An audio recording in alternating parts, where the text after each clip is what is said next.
Antoine Semenyo has been brilliant since actually the first day of last season. You remember he scored 2 at Anfield for Bournemouth on the very first game. And, I mean, how impressed were you with what he did at Manchester City? Well, like Roy, you was going to talk about him. You wanted to talk about Semenyo, huh? Was it? We've got plenty of... Do you know what? We've got time. You can both talk about Semenyo at length. The thing is that it's the kind of signing that obviously at the time I was devastated, because you know that if he goes to City, there's going to be a massive problem, and he showed that. Him and Gay, I think Gay as well was a magnificent signings, and they've done exactly what they needed to do. Unfortunately, they didn't do it in the end, but you're talking about quality and where he's come from, and you look at his story as well, Semenyo, how long it's taken to get there. I remember watching him at Bristol City now.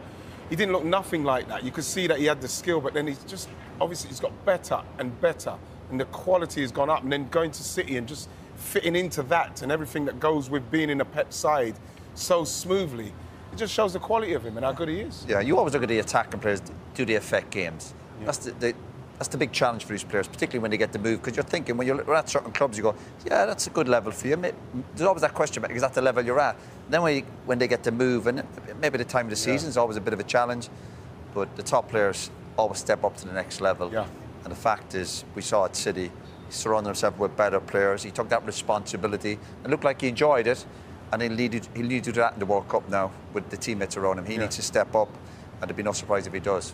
He scored. I remember we did the League Cup tie at Newcastle, the semi-final, and he scored, and it was one of his first games. And obviously scored the winning goal in the cup final. Yes. I mean, that's absolutely fine. You know, that's. And that was a bit of quality. Yeah, but that was a bit of quality. Yeah, quality goal. Yeah, you can affect in the games, having an impact.